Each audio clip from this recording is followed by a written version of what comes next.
Hi అండి, నేను మీ Vahini. Welcome to our channel Tarak Vahini TET and DSC. ఈ ఛానల్లో ఏపీ టెట్ డిఎస్సి సిలబస్ పై ఎవ్రీడే వీడియో క్లాసెస్ అనే ఉంటాయి. అండ్ వాటిపైన ఇన్ఫర్ డిఎస్సి అనే టెలిగ్రామ్ గ్రూప్ లో ఎవ్రీ సండే 7:30 PM కి వీక్లీ టెస్ట్ అనేది ఫ్రీగా ఉంటుంది. ఇంకా ఎవరైనా ఛానల్ ని సబ్స్క్రైబ్ చేసుకోకపోతే వెంటనే సబ్స్క్రైబ్ చేసుకోండి. అలాగే మన ఛానల్లో డిఎస్సి సిలబస్ కి సంబంధించి చాలా వరకు ప్రతి సబ్జెక్ట్ లో క్లాసెస్ అనేవి కంప్లీట్ చేసుకున్నాం. అండ్ వాటిపైన ప్రాక్టీస్ టెస్ట్లు కూడా పెట్టేశాం. ఇప్పటి వరకు పెట్టిన టెస్ట్ లింక్స్ అనేవి ఇన్ఫర్ డిఎస్సి టెలిగ్రామ్ గ్రూప్ లో ఆల్రెడీ మీకు పెట్టేసి ఉన్నాను. సో అవన్నీ ఫ్రీ టెస్ట్లు, ఇవన్నీ ఫ్రీ క్లాసులు. కాబట్టి ఇంకా ఎవరైనా ఇన్ఫర్ డిఎస్సి టెలిగ్రామ్ గ్రూప్ లో జాయిన్ అవ్వకపోతే వెంటనే సెర్చ్ చేసి జాయిన్ అవ్వచ్చు. అలాగే మన కంటెంట్, మెథడ్ అన్ని క్లాసులు కూడా చూసి నచ్చితే సబ్స్క్రైబ్ చేసుకోండి. చాలా మంది పీడిఎఫ్లు అడగడం వల్ల మన కంటెంట్ కి సంబంధించిన పీడిఎఫ్లు అనేవి కొంతవరకు రెడీ చేయడం జరిగింది. సో మ్యాథ్స్ అనేది 3rd క్లాస్ నుంచి 8th క్లాస్ వరకు maths notes each and every some PDFs అయితే ప్రొవైడ్ చేయడం జరిగింది. ఇంకా ఫిజిక్స్, బయాలజీ, ఇలా ఇంగ్లీష్ కొంచెం, ఇవన్నీ కూడా పీడిఎఫ్లు రెడీగా ఉన్నాయి. అలాగే కరెంట్ అఫైర్ కి సంబంధించి మనకి వాహినిస్ డిఎస్సి వరల్డ్ అనే ఛానల్లో current affair classes daily early morning వస్తాయి. వాటికి సంబంధించిన పీడిఎఫ్ల కోసం వాట్సాప్ గ్రూప్ ఉంది. ఈ వివరాలన్నీ తెలియాలి, ఎలా తీసుకోవాలి ఏంటి అంటే 9494163477 అనే నంబర్ కి మీరు వాట్సాప్ లో గనక మీకు ఏ పీడిఎఫ్ కావాలి లేదా ఏంటి మిగతా వాట్సాప్ గ్రూప్ లో వీటన్నిటి ఇన్ఫర్మేషన్ వాళ్ళు మీకు ప్రొవైడ్ చేస్తారు. ఓకే ఫ్రెండ్స్, ఇప్పుడైతే పంచవర్ష ప్రణాళికల గురించి సూక్ష్మంగా తెలుసుకుందాం. ఖచ్చితంగా బిట్ ఏ విధంగా అడుగుతాడో ప్రతి ఒక్కటి కూడా వివరంగా రాయడం జరిగింది. సో అదైతే ఇప్పుడు తెలుసుకుందాం. పంచవర్ష ప్రణాళికలు 1950 మార్చి 15న ప్రధానమంత్రి అధ్యక్షతన కేంద్ర మంత్రిమండలి తీర్మానం మేరకు ఏర్పాటు చేయబడింది. క్రియాశీలకంగా పనిచేసే కార్యనిర్వహణ అధికారిని ఉపాధ్యక్షుడిగా ప్రధానమంత్రి నియమిస్తాడు. పంచవర్ష ప్రణాళికల మొత్తం ఎన్ని అంటే 12. ఎప్పుడు అంటే 1950 మార్చి 15న వాళ్ళు తీర్మానం చేసుకున్నారు. మనకి మొత్తం ఎన్ని అంటే 12. ఫస్ట్ ఇది ఎవరు స్టార్ట్ చేశారు ఏంటి అనేది చూద్దాం. మొదటి పంచవర్ష ప్రణాళిక కాలం అనేది 1951 నుంచి 56 అండి. తీర్మానించుకున్నది ఎప్పుడు, ఏర్పాటు చేయబడింది ఎప్పుడు, అధ్యక్షతన కేంద్ర మంత్రి మండలి తీర్మానం మేరకు పంచవర్ష ప్రణాళిక ఎప్పుడు ఏర్పాటు చేయబడింది అంటే 1950 మార్చి 15. మొదటి పంచవర్ష ప్రణాళిక స్టార్ట్ అయింది ఎప్పుడు అంటే 1951 ఏప్రిల్ 1. ఓకే, దీని రూపకర్త మోక్షగుండ విశ్వేశ్వరయ్య. ఈ మొదటి పంచవర్ష ప్రణాళిక ఏమి నమూనా ఆధారంగా వచ్చిందంటే హరెడ్ డామర్ నమూనా ఆధారంగా దీన్ని తీసుకున్నారు. అధ్యక్షుడు ఎవరు అంటే జవహర్ లాల్ నెహ్రూ, ఉపాధ్యక్షుడు ఎవరు అంటే గుల్జారీలాల్ నందా.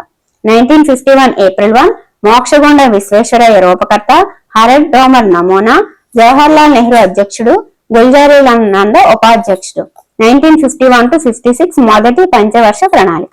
అయితే ఇది ఎందుకోసం, ఈ మొదటి పంచవర్ష ప్రణాళిక ప్రాధాన్యత ఏంటి అంటే వ్యవసాయ రంగం, నీటిపారుదల సౌకర్యాల విస్తరణ కోసం ఇది వచ్చింది, మెయిన్ ప్రిఫరెన్స్. అయితే ఇది అత్యంత విజయవంతమైన ప్రణాళిక అని చెప్పుకోవచ్చు.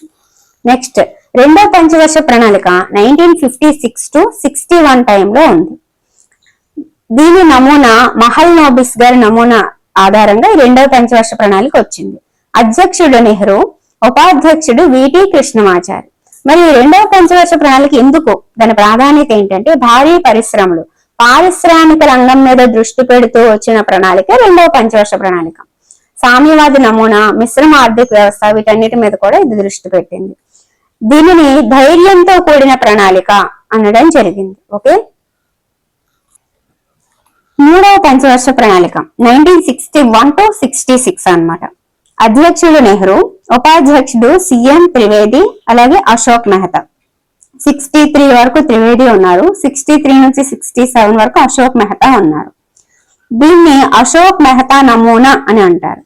ఈ మూడో పంచవర్ష ప్రణాళిక యొక్క లక్ష్యం ఏంటి అంటే ఆహార ధాన్యాల ఉత్పత్తిలో స్వయం వృద్ధి, స్వావలంబన. కానీ ఇది విఫలమైన ప్రణాళిక. మూడవ పంచవర్ష ప్రణాళిక విఫలమైన ప్రణాళికగా చెప్పుకుంటాం. ఆ తర్వాత మనకి ఏదైతే మనకి ఇది విఫలమైపోయిందో తర్వాత వార్షిక ప్రణాళికలు వచ్చాయన్నమాట. 1966 to 69 వరకు వీటిని పిగ్మీ ప్రణాళికలు అంటారు. చైనా పాకిస్తాన్ తో యుద్ధాలు, అనావృష్టి పరిస్థితులన్నిటి కారణంగా 1966 to 69 వరకు ఇంకొక పంచవర్ష ప్రణాళిక రాలేదు. అప్పుడు వార్షిక ప్రణాళికలు అంటే సంవత్సరానికి వేసుకున్నారు. ఈ 1966 to 69 మధ్య ప్రణాళిక సెలవులను ప్రకటించారు. కాబట్టి ఈ కాలాన్ని మనము ప్రణాళిక విరామం, ప్లాన్ హాలిడే అంటారనమాట.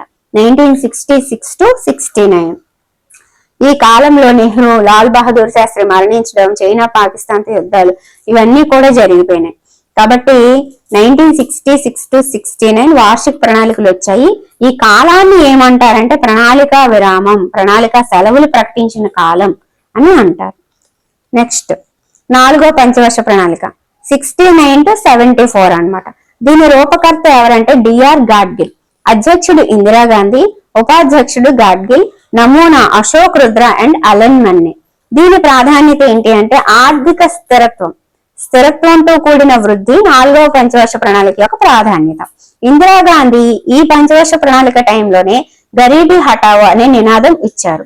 మనకి నెహ్రూ గారు చనిపోయారు కాబట్టి నెక్స్ట్ మనకి 4వ పంచవర్ష ప్రణాళిక టైంలో ఇందిరాగాంధీ గారు అధ్యక్షులుగా ఉండడం జరిగింది. సో మనకి ఇక్కడ అడగడానికి అవకాశం ఉండే విషయం ఏంటంటే గరీబీ హటావో అనే నినాదం ఇందిరాగాంధీ ఇచ్చారని మనకు తెలుసు. అయితే ఏ పంచవర్ష ప్రణాళిక టైంలో ఇచ్చారని అడిగితే 4వ పంచవర్ష ప్రణాళిక. ఓకే, దీనిని అశోక్ రుద్ర, అలెన్ మన్నే నమూనా ఆధారంగా తయారు చేయడం జరిగింది. రూపకర్త డిఆర్ గాడ్గిల్. 69 to 74. ఓకే, విఫలమైన ప్రణాళిక ఏది అంటే 3వది, ధైర్యంతో కూడిన ప్రణాళిక 2వది, విజయవంతమైన ప్రణాళిక 1వది. నెక్స్ట్ ఇప్పుడు 5వది. 5వ పంచవర్ష ప్రణాళిక 74 to 78 అన్నమాట. ప్రతి పంచవర్ష ప్రణాళిక 5 సంవత్సరాల కాలానికి ఉంటుంది. కానీ ఇక్కడ 74 to 78 తో ఆగిపోయింది. ఎందుకంటే 1 year ముందుగా ముగించేశారు దీన్ని అనమాట. అయితే ఈ 5వ పంచవర్ష ప్రణాళిక రూపకర్త ఎవరంటే డిపి ధర్, అధ్యక్షుడు ఇందిరాగాంధీ, ఉపాధ్యక్షుడు పిఎన్ హక్సర్. 5వ పంచవర్ష ప్రణాళిక యొక్క లక్ష్యం లేదా ప్రాధాన్యత ఏంటంటే పేదరికాన్ని నిర్మూలించడం. బలహీన వర్గాల ప్రణాళిక ఏది అంటే 5వ ప్రణాళిక అని చెప్పుకోవచ్చు. ఇది పేదరిక నిర్మూలన అని ఉంది కదా అని గరీబీ హటావో ఇందులో తెచ్చి పెడతారు, కానీ కాదు. 4వ పంచవర్ష ప్రణాళిక టైంలో గరీబీ హటావో అనే నినాదం ఇవ్వడం జరిగింది. 5వ పంచవర్ష ప్రణాళిక టైంలో పేదరిక నిర్మూల, బలహీన వర్గాల ప్రణాళిక అని దీన్ని అంటారు. దీనికి ఉన్న ప్రాధాన్యత ఏంటంటే 1 సంవత్సరం ముందుగానే దీన్ని ముగించేశారు. ఆ తర్వాత ఏమైంది, 1 సంవత్సరం ముందుగా అది ముగించేశారు. ఆ తర్వాత నిరంతర ప్రణాళికలనే వచ్చాయి. ఇక్కడ మనకి 66 to 69 వార్షిక ప్రణాళికలు. నెక్స్ట్ 5వ పంచవర్ష ప్రణాళిక 1 year ముందు ముగించిన తర్వాత నిరంతర ప్రణాళికలు వచ్చాయి. స్వీడన్ దేశానికి చెందిన గున్నార్ మిట్టాల్ రాసిన ఆసియన్ డ్రామా పుస్తకం నుండి నిరంతర ప్రణాళిక అనే భావనను తీసుకున్నారనమాట. అంటే నిరంతర ప్రణాళిక అని పెట్టారు కదా, అసలు ఆ భావన ఎక్కడి నుంచి వచ్చింది అని అడగొచ్చు. సో ఇది విషయం. ఇండియాలో నిరంతర ప్రణాళికని లక్డావాలా రూపొందించారు. మొట్టమొదటిసారిగా 79 to 80లో నెగిటివ్ వృద్ధి రేటు నమోదైంది అనమాట. ఈ నిరంతర ప్రణాళికల్ని మనము జనతా ప్రణాళిక అని అనొచ్చు. వీటి ప్రాధాన్యత ఏంటంటే గ్రామీణ కుటీర పరిశ్రమల కోసం. అయితే ఫస్ట్ టైం నెగిటివ్ వృద్ధి రేటు నమోదైంది అనమాట. సో అప్పుడు మనకి నెక్స్ట్ ఏమైంది, 80తో నిరంతర ప్రణాళిక ఆగిపోయినాయి. నెక్స్ట్ 6వ పంచవర్ష ప్రణాళిక వచ్చింది 1980 to 85 అనమాట. దీని రూపకర్త లక్డావాలా. ఓకే, అధ్యక్షుడు ఇందిరాగాంధీ, ఉపాధ్యక్షుడు ఎన్డి తివారీ, ఎస్బి చవాన్. తివారీ గారు 80 to 81 ఉన్నారు, ఎస్బి చవాన్ 81 to 84 వరకు ఉన్నారు. 6వ పంచవర్ష ప్రణాళిక యొక్క లక్ష్యం ఏంటంటే నిరుద్యోగాన్ని నిర్మూలించడం, ఉపాధి కల్పన. నిరుద్యోగ నిర్మూలన ప్రణాళిక ఏది అని మనకు అడిగితే 6వ పంచవర్ష ప్రణాళిక అని మనం చెప్పుకోవచ్చు. ఇందులోనే పేదరికం నిర్మూలన కూడా వస్తుంది, కానీ స్పెసిఫిక్ గా పేదరిక నిర్మూలన ప్రణాళిక ఏది అంటే మాత్రం 5వ పంచవర్ష ప్రణాళిక. నిరుద్యోగానికి సంబంధించి ఏది అని అడిగితే 6వ పంచవర్ష ప్రణాళిక. ఆర్థిక స్థిరత్వానికి సంబంధించింది 4వది. ఓకే, ఫస్ట్ది వ్యవసాయం, 2వది పారిశ్రామిక, 3వది ఆహార ధాన్యాల ఉత్పత్తి, స్వయం వృద్ధి. అది విఫలమైపోయింది. ఓకేనా, క్లారిటీ. ఇప్పుడు 7వ పంచవర్ష ప్రణాళిక చూద్దాం. 86 to 90 దీనికి మనము శక్తి ప్రణాళిక అంటామన్నమాట.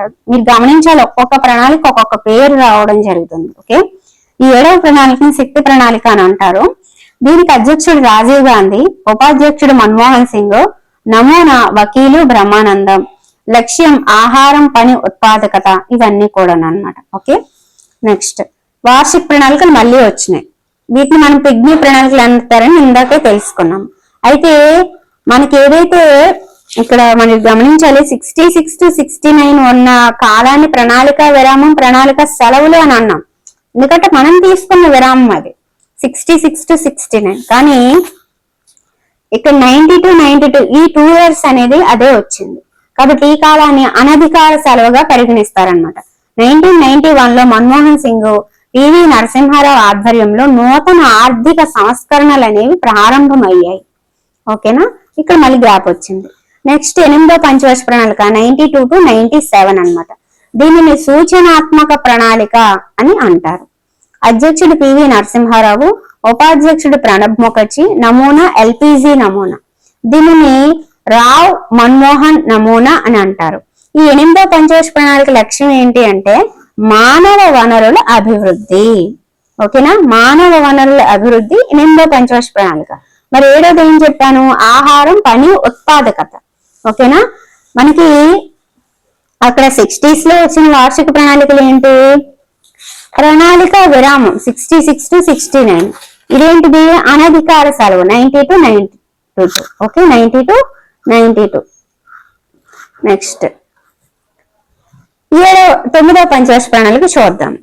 ఇది 97 to 2002 వరకు ఉంది. దీనిని గ్రామీణ అభివృద్ధి ప్రణాళిక అంటారు. చూసారా, ప్రతి ఒక్కదానికి ఒక్కొక్క పేరు ఉంది. దీని అధ్యక్షులు దేవగౌడ, రూపకర్త లేదా ఉపాధ్యక్షుడు మధు దండావతి. దీని లక్ష్యం ఏంటంటే సామాజిక న్యాయంలో వృద్ధి చెందడం, సమానత్వం, అడవుల అభివృద్ధి. ఇది 9వ పంచవర్ష ప్రణాళిక యొక్క లక్ష్యం అన్నమాట. నెక్స్ట్ 10వ పంచవర్ష ప్రణాళిక. ఇది 2002 to 2007 వరకు ఉంది. అధ్యక్షుడు వాజ్పేయి, ఉపాధ్యక్షుడు కేసీ పంత్.